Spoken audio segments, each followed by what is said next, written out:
Alright, we are back brewing in standard with Biotech Specialist, a 1-3 for 2, and when it enters you get a lander token. Whenever you sacrifice an artifact, this creature deals 2 damage to target opponent. So how do we get our treasures? We have Magda the Horde Master, a 2-2 for 2. Whenever you commit a crime, create a tapped treasure token. So you can also sacrifice 3 treasures to get a 4-4 scorpion dragon creature with flying and haste. And as you can see, Biotech Specialist says target opponent, so that will also trigger Magda the Horde Master. You will also have Burst Lightning, which scales from 2 to 4 damage to players and creatures and planeswalkers. Very useful early on play. We have also an early play as Legion Extruder, 2 damage to any target, and then you can pay 2 at instant speed to sacrifice an artifact to get a 3-3 golem artifact creature. So combat tricks or end of turn get board presence and pressure to turn those treasures into creatures, and if Specialist is out, do 2 damage in the process. We also have the Scuzzback Scrounger, a 3-2 for 2, and then you can put a Blight 1 to -1/-1 counter a creature to get an untapped treasure token. So another way to get treasure tokens to help you ramp, also feed your Biotech Specialist. We also have Decadent Dragon, a 4-4 flying trampler. Whenever it attacks, you get an untapped treasure token. It also has the Expensive Taste Adventure, where you can look at the top 2 cards of target opponent's library, and then you can use those cards to your advantage, which will also trigger Magda the Horde Master if it is in play.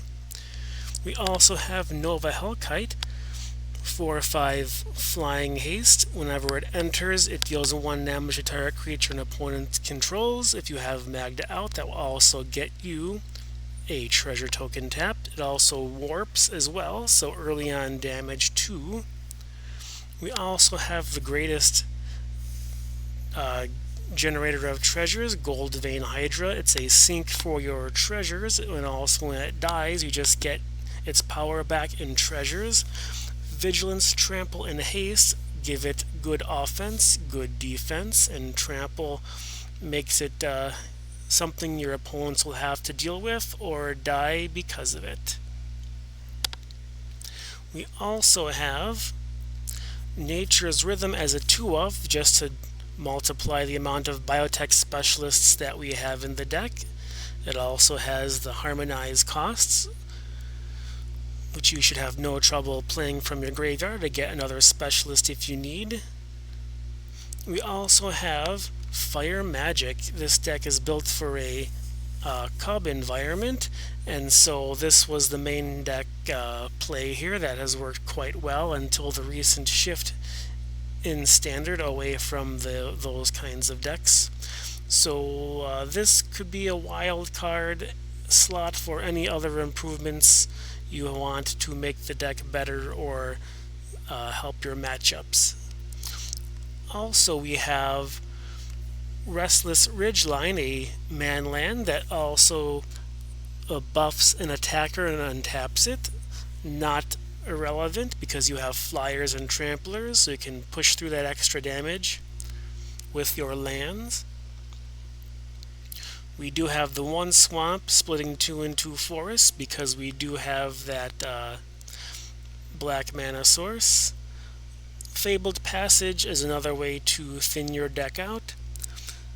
Starting Town for the 3 colors as well, and only 3 Stomping Grounds because it only adds 2 colors, but 4 of the Thornspire Verge because that comes into play untapped and adds red, which you mostly likely want to be doing in those early turns. And then we also have Fountain Port, very versatile card. You can sacrifice your treasure tokens to draw a card. You can create a 1/1 fish to attack with it, or you can just sit back and create treasure tokens hoping to draw a Goldvein Hydra, or a Biotech Specialist to turn that all into damage.